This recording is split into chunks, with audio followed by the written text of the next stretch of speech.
남편은 이남 일녀 중 장남이고 초등학교 때부터 홀어머니 밑에서 조금 어렵게 자랐습니다. 시누이는 막내임에도 어릴 때부터 워낙 시가에서 차별받으며 자랐고 독립적인 성격 탓에 시어머니랑은 지금도 정없이 도리만 하며 지내고 있어요.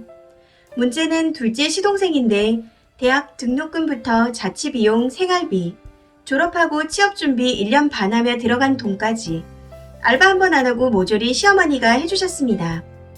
그 덕에 괜찮은 중견기업 취업했는데 그 이후로도 자취집 전세금이며 출퇴근용 차량 구입비며 들어간 돈이 한두 푼이 아닌 걸로 알고 있습니다. 시어머니가 전부 본인 입으로 말씀하셨거든요. 전부 시어머니 돈이라고 생각 안 합니다. 남편이 고등학교 졸업하기도 전에 취업해서 꽤 연봉이 높은 기술직인데도 모아놓은 돈이 한 푼 없었던 걸 보면 알 수 있습니다. 결혼할 때 시어머니한테 예물 받은 것 외에 다른 도움 전혀 없었지만 불만 없었어요. 남편이랑 얘기됐던 부분이었고 남편도 저도 적지 않게 벌었으니까요. 둘이 벌어 잘 살면 된다 했습니다.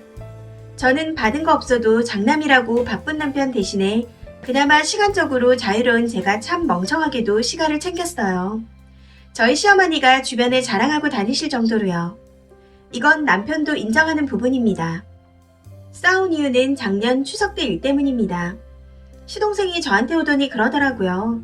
자기도 이제 취업했으니 엄마한테 명품백 하나 해드리고 싶다고요. 그러라고 했습니다. 그런데 낌새가 이상해서 남편한테 다시 물으니 우리한테 반 보태라는 말이었다네요. 어이가 없어서 왜 우리가 보태냐. 그깟 명품백 얼마나 한다고. 엄마 돈으로 먹고 놀고 공부까지 다 하고 그 덕으로 취직했으면 본인이 조용히 알아서 선물하면 될걸 반 보태라는 소리를 하냐고 남편한테 안 된다고 했습니다. 내 돈으로 사드리면 사드렸지 누구 효도하는데 반 보태서 꼽사리 끼고 싶지 않다고요. 남편은 처음엔 제 뜻 이해하는 듯 하더니 결국엔 우리 엄마 가방 사주기 아까워서 그러냐 하는 소리가 나오더군요. 그 이후로 몇 번 더 대화를 시도했는데 결국은 저만 시가에 돈 쓰기 아까워하는 며느리 만드네요. 대우 못 받고 뒷바라지 못 받은 건 결혼 전 일인데 그걸 왜 네가 신경 쓰냐고요.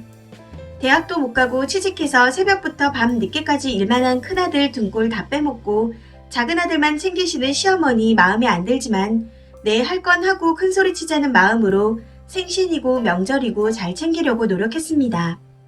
남편 야근하느라 없는 집에 말없이 와서 주무시고 간 적도 한두 번이 아니지만 오랫동안 혼자였던 시어머니 주변에 아들네 자랑하고 싶으신가 보다 이해했어요. 그런데 이렇게 일 생기고 보니 전 도리만 뼈 빠지게 하고 결국 가족 일에는 한마디 못하는 처지였습니다. 그냥 지엄마 챙기는 며느리였지 가족은 아니었나 봅니다. 그럼 앞으로 시가 일에 신경 끄겠다. 대신 각자 집 각자 챙기자 했더니 그건 안 된다 하더라고요. 자기는 바쁘답니다. 이혼은 하기로 했어요. 남편은 제가 그간 자기 엄마한테 잘했던 건 인정하지만 그깟 가방 때문에 가족 간에 분란 만든 건 용서 못한다고 하네요. 자기 엄마한테 상처 줬다고요.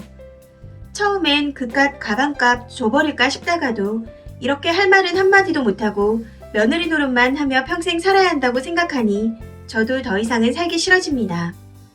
요즘은 저한테 우리 딸은 너 때문에 아빠 없이 크는 거라는 둥 별거 아닌 일로 네가 이혼하자 했으니 위자료를 달라는 둥 헛소리를 하는데 울컥울컥 화가 치밀어 잠을 못 자고 있습니다. 지난 3년 결혼 생활이 다 허무하고 우리 부모님 챙기면서도 시어머니 혼자 계시다고 눈치 봤던 제 자신이 너무 바보 같고 멍청해서 견딜 수가 없습니다. 댓글입니다. 첫 번째 댓글. 남편 저렇게 버텨도 명절에 지 혼자 가면 알 겁니다. 본인 위치가 어떤지를요. 시동생한테 이야기하세요. 가방 사주고 싶으면 지원받은 사람이 사주라고요. 그리고 시어머니한테도 얘기하세요. 그러니 이번 명절에 전 안 갑니다 하세요. 두 번째 댓글.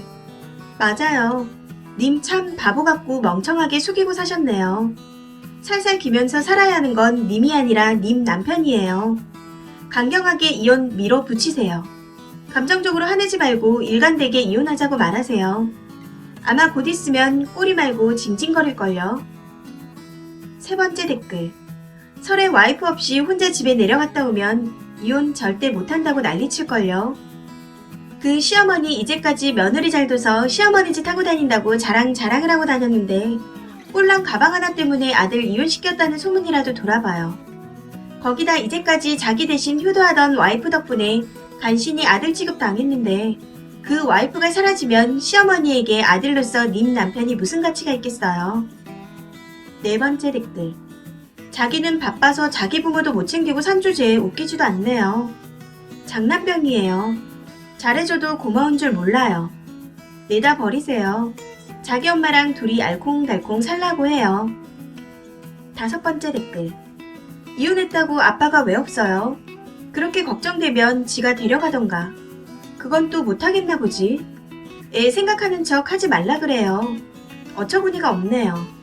이혼한다고 부모 연이 끊어지는 것도 아닌데 왜 아빠가 없어요? 지 딸 안 보고 살려고? 자식 버린다는 소리를 아무렇지 않게 하면서 아내 탓만 하는 것 봐. 이 사연은 여기까지입니다. 시청해주셔서 감사합니다.